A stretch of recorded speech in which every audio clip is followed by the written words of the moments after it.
ko bëggee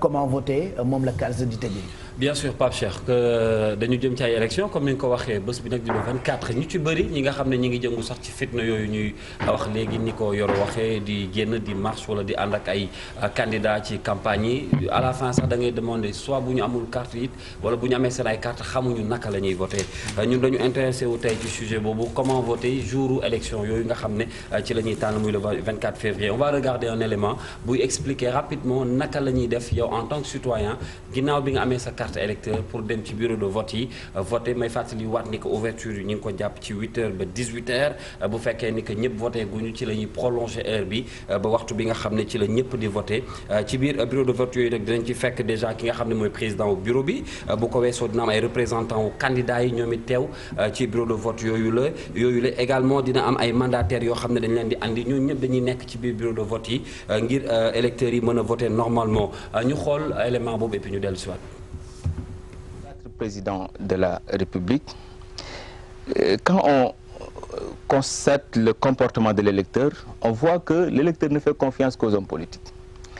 Les candidats indépendants et les petits partis, entre guillemets, ont du mal à dépasser la barre des 2%. Et pourtant, ce sont des candidats parfois crédibles qui ont des projets de société crédibles. Alors, qu'est-ce qui se passe? Et comme le débat politique est un débat d'hommes politiques, je me suis dit que je n'arrive pas à comprendre et dans mes études, j'ai vu qu'aucun candidat indépendant ne s'est présenté 2 fois. Donc ils viennent pour la première fois et avec les résultats, ils comprennent que les Sénégalais ne sont pas pour les candidatures indépendantes et les petits partis. Alors, comme le pouvoir se passe entre les hommes politiques, il me semble important, le choix se fera entre les hommes politiques, il me semble important que nous réfléchissons sur quel type d'homme politique nous devons avoir. Donc les représentants des candidats dans les bureaux de vote et les mandataires doivent se présenter à leur lieu de travail au plus tard à 7h le jour du scrutin pour d'abord commencer par la vérification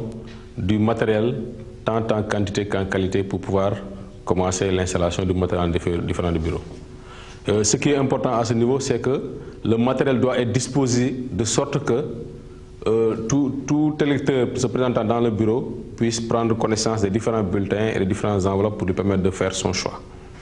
Ainsi, avant le démarrage des opérations,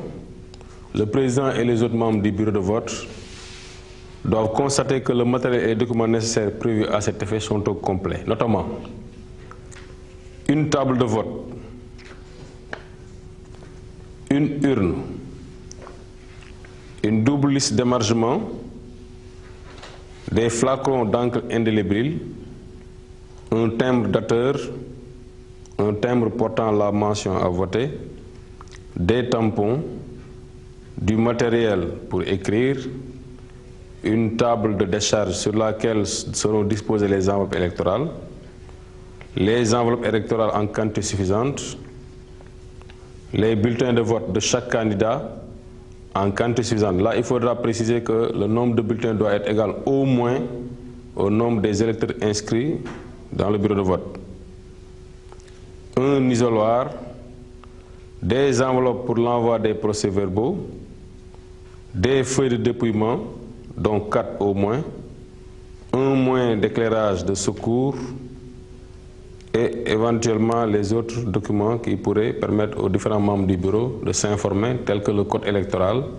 l'arrêté relatif aux listes des candidats en compétition, l'arrêté désignant les membres du bureau de vote, le décret convoquant le collège électoral et des imprimés pour la proclamation. ok jërëjëf ñoom nag làkk nañ ci tubaab expliqué nu ñuy wotee ak yenn ci ay consignes yu am solo yoo xam ne ni ça peut servir et voilà en attendant ñu ngi préparer vote yooyu le 24 février incha allah. bien sûr Pape Cheikh da doon expliquer li nga xam ne déjà mooy nekk ci bureau de vote yi après bu weesoo loolu li gën a intéressé nit yi mooy électeur bi ci boppam bu yegg si li muy présenté mooy carte électeur am juste après ñu vérifier ko mu suivre li nga xam ne moom lañ koy wax mu dugg tànn ki nga xam ne moom la décidé votel ci le 24 février boobu. alors li may préciser waat juste ci loolu rek mooy parce que dañ koy coller un peu ak violence bi nga xam ne seetlu nañ ko jamono ji la dernière fois ñu ngi ci doon waxtaan ba bi ju doon wax ni que gëmul ni sax violence violence boobu dina malheureusement commencé nañ ko seetlu jeunes yooyu nag di xeex li ci ëpp solo mooy bés ba ñu def li nga xam ne moom lañ doon wax léegi muy dem voté ji yaayu 5 candidats kese la te 5 candidats yooyu yaakaar naa ni waruñu mën a jaxase Sénégal et l'exemple bi ñuy jël par rapport à ces candidats te réseaux sociaux yeeg fu ne di ko wax affaire bi dafa war a ànd ak fën ak foo parce que loolu mooy tax sax d'ailleurs ñëpp nekk ci engouement li nga xam ne moo di élection yi. on prend mënul ñàkk de mooy safal de. mooy safal on prend l'exemple de Madické Niang bien sûr voilà Madické Niang ci réseaux sociaux yi moom la ñuy waxtaane moom la ñuy foowee voilà parce que moom dafa jàpp ni que campagne aussi dafa ànd ak waxtaan ak foo voilà. barke Serigne Sall mu ngi toj campagne bi man daal. et pourtant c'est un exemple da ngay gis gars yi di ko wax même si ay campagne ak ay déplacement bu demee dans les régions day essayer poser ay actes pour que ñi nga xam ne ñoom lay fekk également mën a sentir seen bopp ci loolu te yaakaar naa ni campagne c'est rien d'autre que défendre idées yi nga xam ne moom nga am moom la ñuy woowee débat d'idées. loolu mooy campagne électorale et puis bu ñu yeggee ci bés ba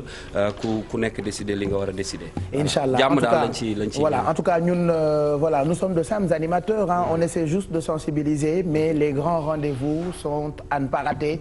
ci télévision Futurs Médias à partir de 17h di ngeen àndandoo ak rédaction bi ci 17-18 Papis Diaw mu àndandoo ak yéen ak kàngam yi ñu ràññee ci wàllu politique ku ci nekk toog wax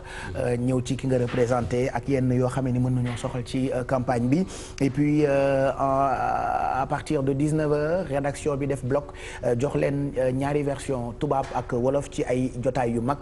bokk na ci soir de campagne Souleymane Niang Chérif Diop ak journalu campagne bi Astou Mbène Thioub et puis Ports et Traits Dieynaba Seydou Ba ak ñaari grande édition yu mag yi bu wolof bi ak it bu français beeg Sarah Cissé autant de programmes que nous vous proposons ak ay éditions yu spéciales muy lu am solo loo xam ne ni ñoom Alaaji Assane Gueye ñu ngi leen koy proposer bis bu jot ci télévision Futurs Médias ak it ci site bi www.igfm.sn ak it rajo bi RFM 94.0 merci Kalz pour ces infos ñu ngi bëgg a jeexal nag yeewu leen bi suba le 14